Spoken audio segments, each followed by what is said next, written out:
পটুয়াখালী রাঙ্গাবালী উপজেলার প্রাণী সম্পদ সম্মেলন কক্ষে শনিবার অনুষ্ঠিত হয় প্রাণীর স্বাস্থ্যসেবা নিশ্চিতকরণের লক্ষ্যে আন্তঃসংযোগ স্থাপনা বিষয়ক কর্মশালা।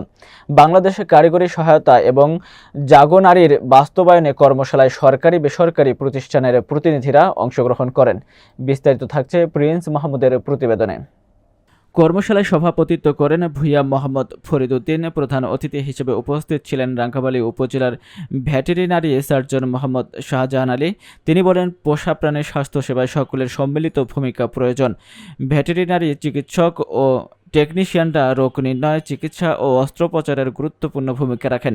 পরিচর্যাকারীরা পশুদের গ্রুমিং করে চর্মরোগ প্রতিরোধে সহায়তা করেন। প্রশিক্ষক ও আচরণবিদরা পশুদের মানসিক স্বাস্থ্যের উন্নতিতে কাজ করেন। এছাড়া আশ্রয় কেন্দ্র, দত্তক সংস্থা, ফার্মাসিস্ট ও পণ্য সরবরাহকারীরা কার্যকর স্বাস্থ্য ব্যবস্থার অবিচ্ছেদ্য অংশ। এছাড়া কর্মশালায় উপস্থিত ছিলেন মৌডুবি ও চালিতাবুনিয়া ইউনিয়নের খামারি, ভ্যাকসিনেটর, এআই কর্মী, ঔষধ ব্যবসায়ী ও সাংবাদিক বৃন্দ।